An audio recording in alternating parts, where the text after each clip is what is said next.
So the question is, should you buy a Gibson Les Paul? In this video, I'm going to go over all the details and give you some reasons why I think you should.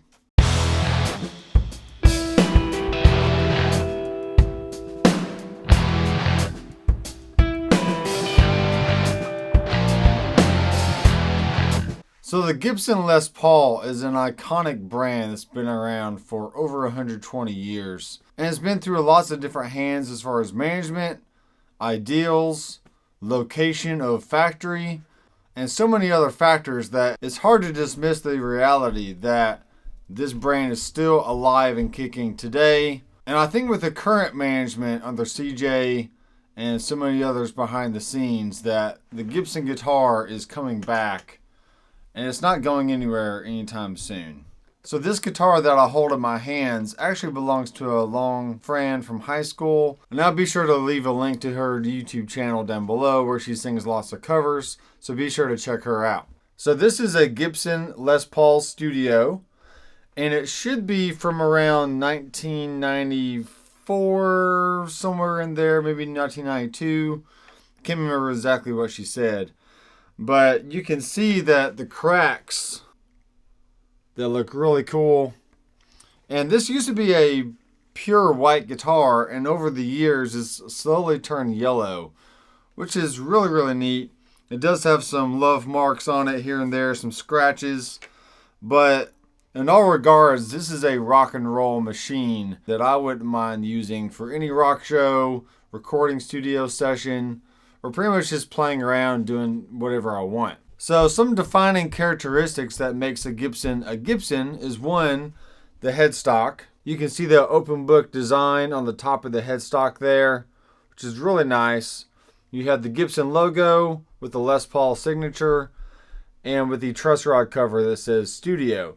Now, depending on your model, the truss rod cover can say multiple different things. It could just say Gibson, it could say, 50s Tribute or Les Paul Supreme or whatever the model is. Some other defining characteristics is the 14-degree headstock pitch that some people love and some people hate because there can be tuning issues. But as long as the nut is cut properly, then your guitar should stay in tune really well. And I've had a Gibson SG in the past that was rock solid, and I toured Europe with it, and it sounded great every single night.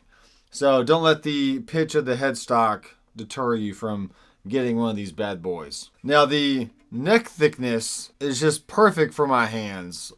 I don't like really thin necks, nor do I like super fat necks. Somewhere around the middle between 0.80, 0.88 millimeters thick is about what I like. And this guitar just feels at home in the hands. The three-way selector switch allows you to change between your bridge, your neck, or your middle position. And the middle just combines both pickups at the same time. So let me give you a demonstration of that. All right, so here's the bridge pickup on the clean channel of a Blue Guitar Amp 1.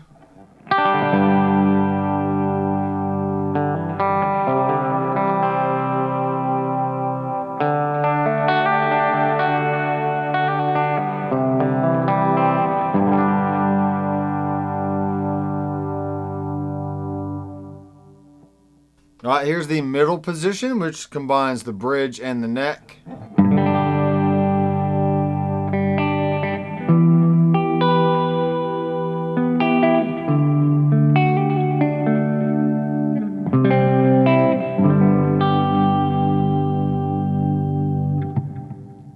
And here is just the neck position by itself.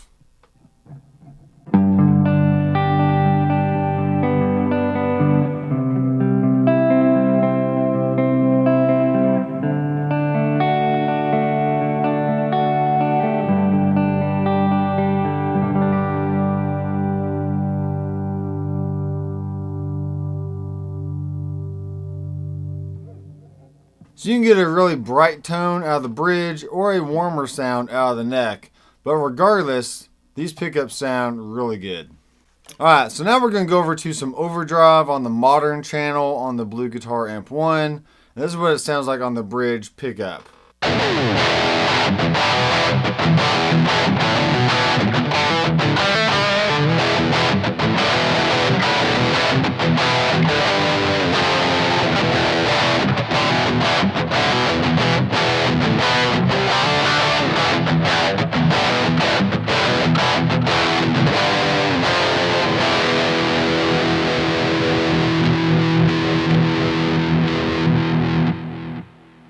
Alright, another thing you can do is play the same sound with the middle position, which combines both pickups. And it's going to be a little bit warmer sound. It may sound a little bit better for lead work.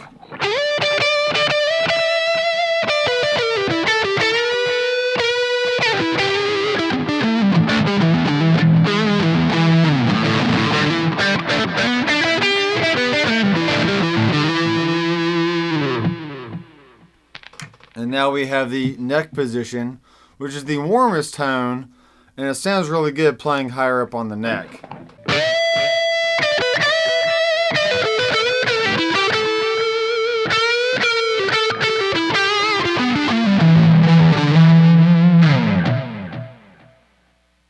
Alright, another defining characteristic are the 4 knobs down here. You have 2 volumes, then you have 2 tones. Alright, so what you can do with that is, I'll show you. Right now I have the volume pot of the bridge turned down.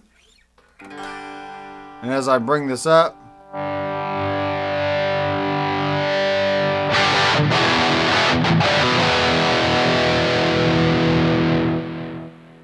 and I can roll it back down. See the same thing with the neck pickup. Here it is all the way down.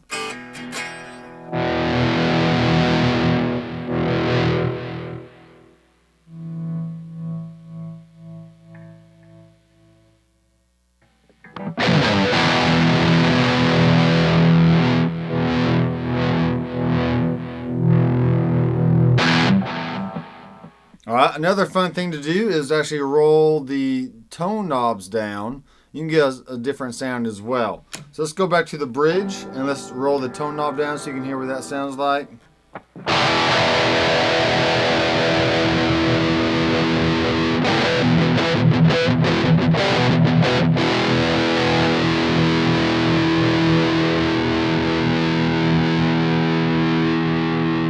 And here's the neck pickup with the same thing.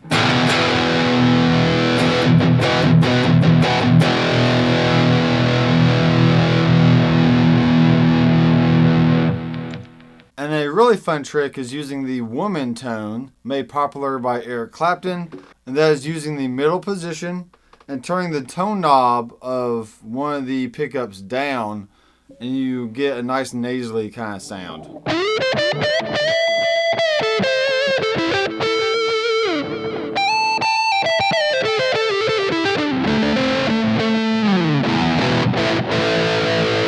Alright, here's the bridge pickup.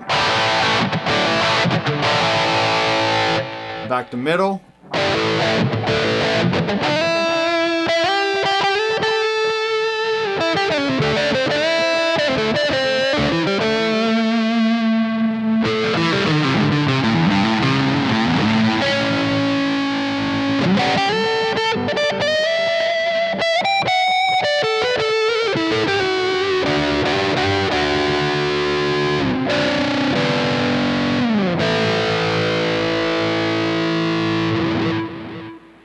Alright, now making modifications to your Gibson Les Paul is pretty easy because it has an easy access back plate and also a plate right here for the 3-way switch. So if you want to get in there and modify some cables or do a different kind of setup, then you can easily make that happen with pretty little effort and a little bit of knowledge of a soldering iron. Now, not all Les Pauls weigh the same. Some are a little bit heavier, some are fairly light, and it all has to do with the amount of wood that is on the body. So the Les Paul Studios are a C-grade body, which is why it's a solid color. It means there's multiple different pieces glued together and is capped off with a maple top, which is fairly thin. So this actual Les Paul doesn't really weigh a whole lot and is pretty comfortable standing up or sitting down. And there's not a lot of headstock tilt going back and forth. Now on some of the more traditional Les Pauls, like the traditional or the standard, you can either have a chambered type body, which is actually routing out big pockets of wood in the body itself, or you can have a Swiss cheese type routing, which literally are a lot of different holes in specific locations to help distribute the weight a little bit better.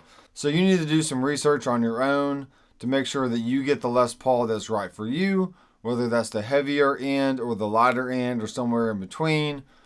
But either way, I think you'll love the Les Paul. Alright guys, so overall, what do you think of the Gibson Les Paul? Regardless of management or other design choices over the years, when you see this guitar, you can't help but just drool over every aspect of what this instrument provides. As far as tonality and playability, there's a lot of guitars out there that provide those things, but there's only one Gibson Les Paul. If you're interested in seeing more videos in this series, be sure to subscribe down below and click the bell so you'll be notified every time I release new content. I'm Dr. McFarland. I'll see you in the next video. Keep rocking.